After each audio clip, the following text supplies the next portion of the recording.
बाकी ही था तो तुरंत उसकी पत्नी जिंदा हो गई। तो महाराज मेरे कहने का ये तात्पर्य कि आप कुछ मांगो तो सोच समझ करके मांगो कि क्या मांगना चाहिए। आज जैसे ही मनु शत्रुपा जी के सामने भगवान आए हैं ना, तो आज मनु शत्रुपा कहते हैं कि मुझे आपके जैसा पुत्र चाहिए। भगवान कहते हैं कि मेरे जैसा तो कोई नहीं है, एक काम कीजिए, आप लोग जाइए, हमें पुत्र बन करके आपके यहाँ आएंगे। तो वही मनु जी महाराज त्रेता युग में महाराज दशरथ हुए और शत्रुपा हमारी कौशल्या माता हुई। और ये दोनों कहाँ के राजा हैं? दशरथ जी महाराज कहाँ के राजा हैं? अयोध्या के। तो अब हम लोग अयोध्या में प्रवेश करते हैं। अब वही महाराज दशरथ और मैया कौशल्या, आज महाराज दशरथ तीनों मैया के साथ अपने अयोध्या के सिंहासन पर बैठे हुए हैं। और जैसे ही बैठे हुए हैं ना, तो आपको बता दें कि बहुत समय बीत गया है, लेकिन महाराज दशरथ के पास कोई पुत्र नहीं है। और जब कोई पुत्र नहीं है ना, तो उनके मन में बहुत ज्यादा ग्लानि होने लगती है। और जैसे ही ग्लानि होती है तो क्या होता है? एक बार भूपति मन माही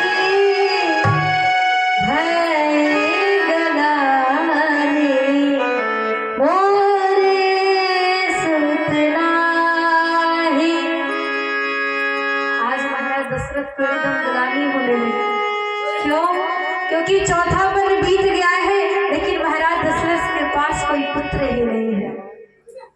और जब कोई पुत्र नहीं है, अच्छा ये ग्लानि क्यों हुई थी? आप सबको पता है? आपको बता दें कि हम लोग भारतवर्ष के निवासी हैं। हम लोग अपने मरे हुए पितरों का भी तर्पण करते हैं। पितृपक्ष में आप लोग तर्पण करते हैं ना। तो जैसे ही महाराज दशरथ एक दिन सरयू नदी में स्नान करके जल को हाथ में लेकर के अपने पितरों को तर्पण करना चाहा, तब तक उनके पितरों ने डांटा, चुप रहो, हम तुम्हारे हाथ का जल नहीं लेंगे, तुम्हारे बाद हमको जल कौन देगा, क्योंकि तुम्हारा तो कोई पुत्र ही नहीं है। अब जैसे ही महाराज दशरथ सुनते हैं ना, तो महाराज दशरथ की आंखों से आंसू बहने लगता है। वो कहते कि आज मेरे पास पुत्र नहीं है, तो मेरे पितरों ने भी मेरा त्याग कर दिया।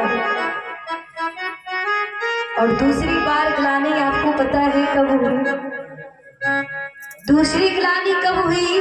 जब महाराज दशरथ अपने मंत्री के साथ जब अयोध्या में भ्रमण कर रहे थे, तो जब अयोध्या का भ्रमण कर रहे थे तो भोर का समय था।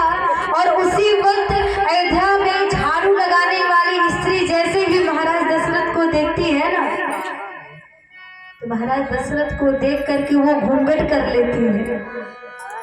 और जैसे ही घूंघट करती है तो महाराज दशरथ बोल पड़ते हैं कि तुमने मुझको सुबह सुबह देख करके ही घूंघट क्यों कर लिया? तब वो झाड़ू लगाने वाली स्त्री कहती है कि महाराज ये मैं क्षमा के साथ कहना चाहती हूँ, लेकिन मेरे गांव वाले बोलते हैं कि सुबह सुबह संतानहीन का मुख देखना पाप होता है, इसीलिए हम आपको देख करके घूंघट कर लिए हैं। जैसे ही ये बात महाराज दशरथ सुनते हैं ना, उनके आंखों से आंसू बहने लगता है। और आप सभी भी परिचित हैं, यदि किसी का संतान ना हो तो आप सभी जानते हैं कि ये दुनिया वाले उसे कितना ताना मारते हैं, आप सभी जानते ही हैं। उसी प्रकार से जब महाराज दशरथ का कोई पुत्र नहीं था ना, तो उनको मुख को भी कोई देखना नहीं चाह रहा। सभी लोग उनको देख करके घूंघट कर ले रहे हैं। और ये देख करके महाराज दशरथ को बहुत ही ज्यादा ग्लानि होती है, दुख होती है कि अगर मेरा कोई पुत्र होता तो कोई मेरे साथ ऐसा नहीं करता। और एक बात बतावे, आपके जीवन में यदि कष्ट हो तो उस कष्ट को केवल दो लोग ही दूर कर सकते हैं, एक तो भगवान और दूसरे आपके गुरु जी महाराज। जैसे ही महाराज दशरथ को दुख होता है ना, तो महाराज दशरथ दौड़ करके अपने गुरु वशिष्ठ जी के पास जाते हैं और जाकर के अपनी पूरी बात बताने लगते हैं। एक बार भूपति बनवाही भय गलानी मोरे सुत नाही।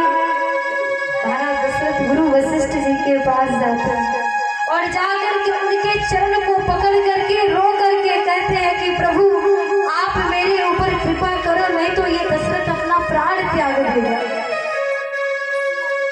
जैसे ही पूरी बात जब वशिष्ठ जी महाराज सुनते हैं तो वशिष्ठ जी महाराज कहते हैं कि ठीक है, आप चिंता मत कीजिए, आपका जरूर पुत्र होगा।